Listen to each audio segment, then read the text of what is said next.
type of jumps they're doing. Okay, you really look at it. Some of it's really squat jump, not counter movement jump.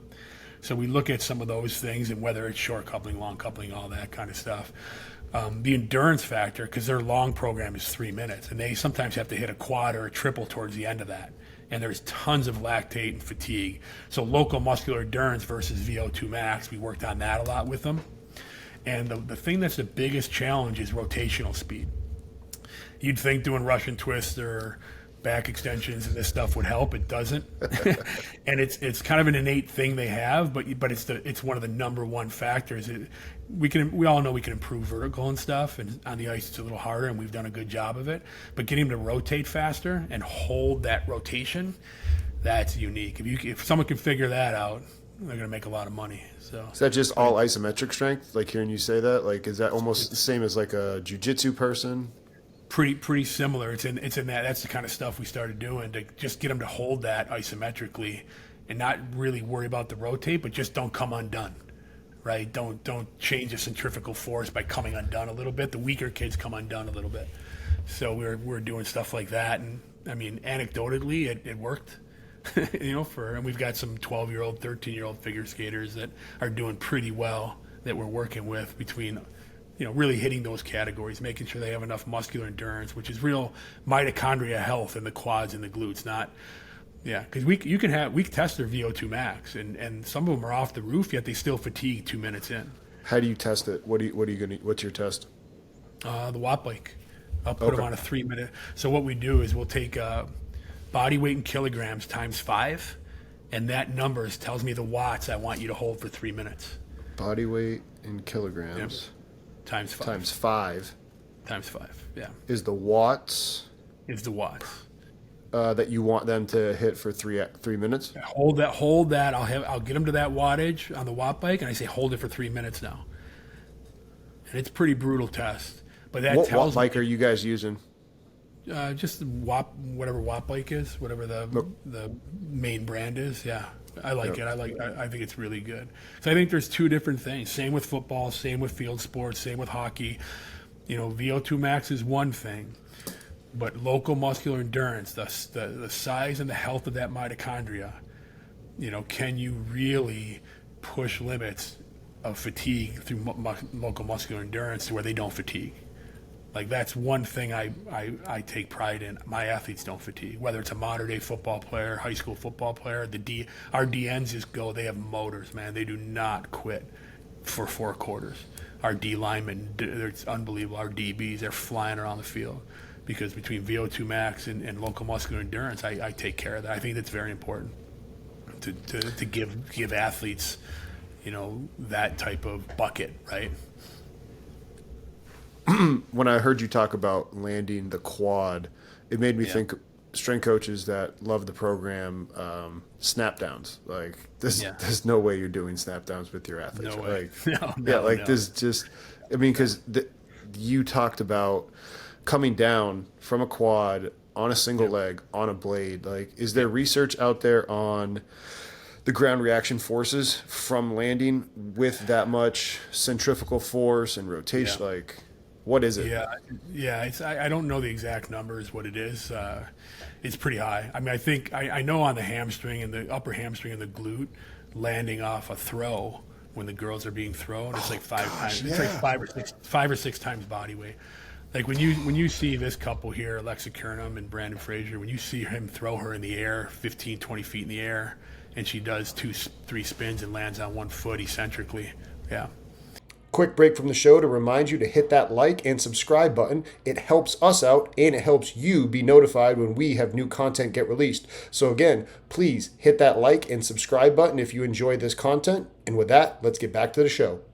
There's some strength that needs to be in that, right? And some timing as well. So right? Yeah. Oh my! And you know what? Like, you're saying all of this, and I hope all of our listeners are thinking the exact same thing. Like, so often nobody's like, "Oh, figure skaters are strong." That's unbelievable strength.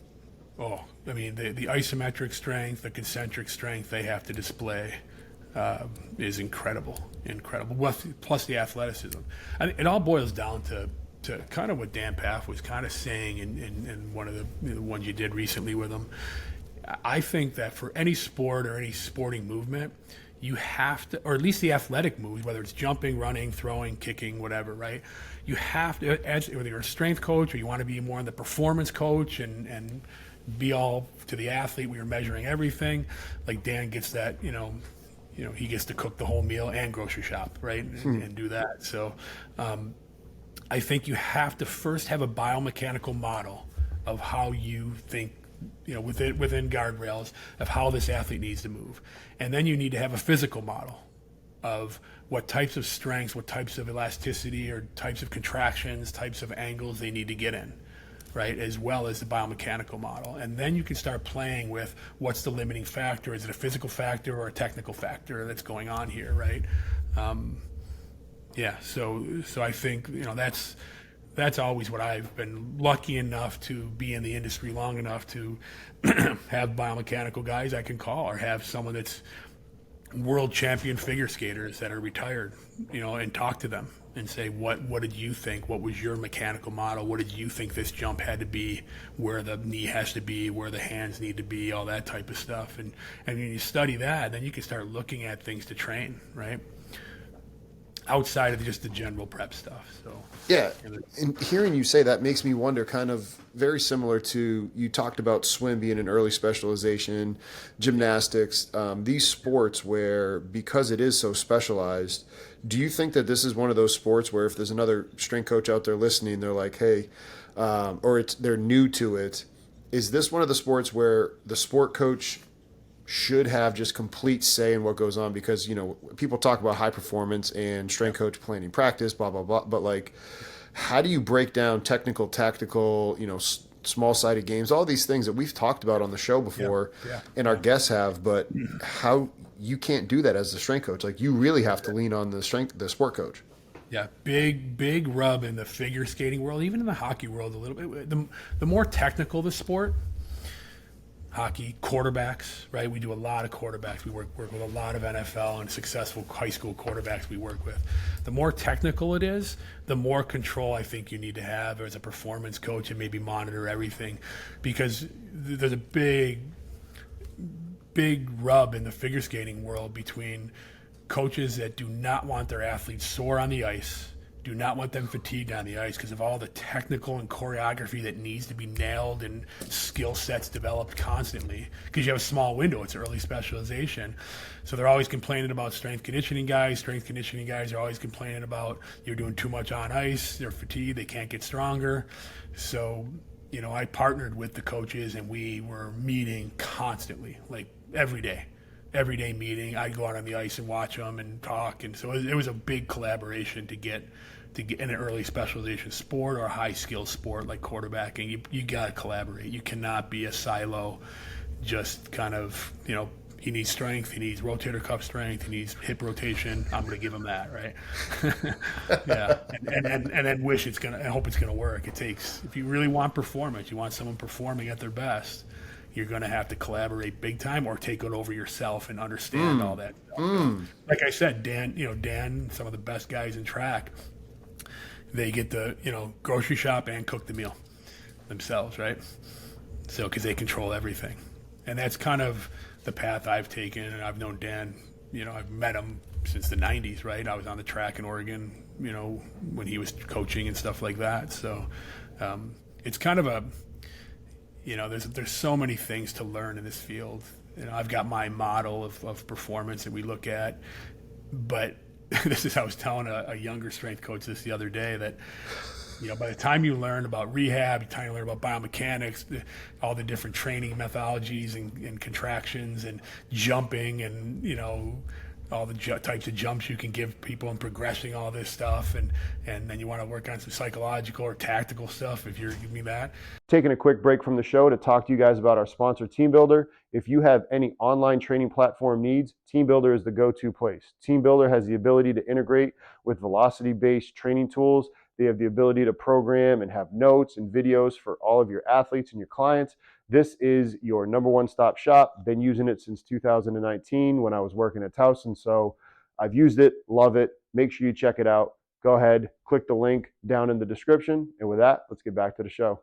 By the time you get comfortable finally doing that, probably time to retire because that's how long to feel comfortable. Like I feel comfortable now analyzing an athlete, looking at the constraints of what might be limiting them. I'm going to take my best guess, and then using the scientific method, test it, train them, retest it, train them, see how it's working, test their performance, and now it's getting close to retirement time for me. It takes You're so right, though. You really are.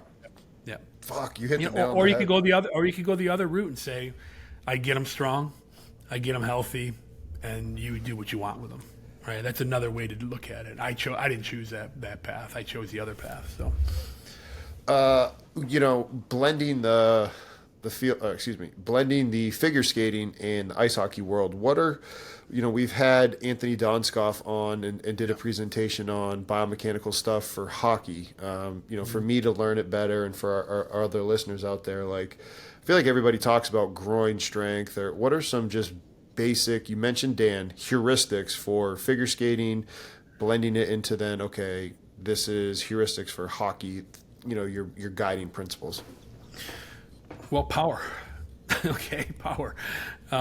What's your definition of it? Is it the true, work in the amount of time? What do you? Yeah, and really, you're looking at horsepower to curb weight ratio. Really, that's what it is. I want to look at your power to body weight ratio, and I want to see how much power you can generate in different movements, right? And how are you measuring it?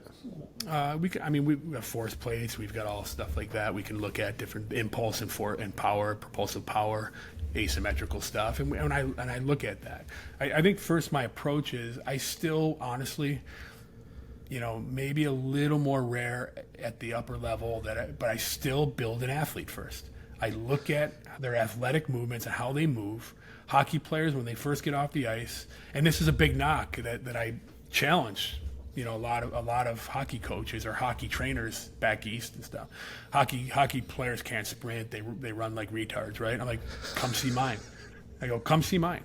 They look like sprinters because I train them that way, right? They jump like jumpers, like volleyball guys and basketball guys, because I train. It's important for us to build that athleticism, those traits of jumping, running, throwing, cutting. I still do that even with the elite guys. Jeff Moyer and I had a conversation. We were going to do an article together that said, because he came out and helped me with some of the elite quarterbacks that I work with, and if you look at just pure athleticism, jumping, running, throwing, kicking, cutting, and they suck at it. They're not great movers, right?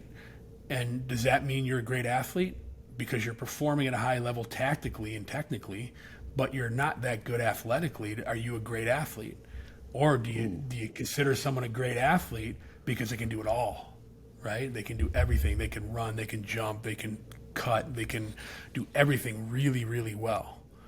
One of our athletes that we've worked with for a lot of years is Bryce Young, right?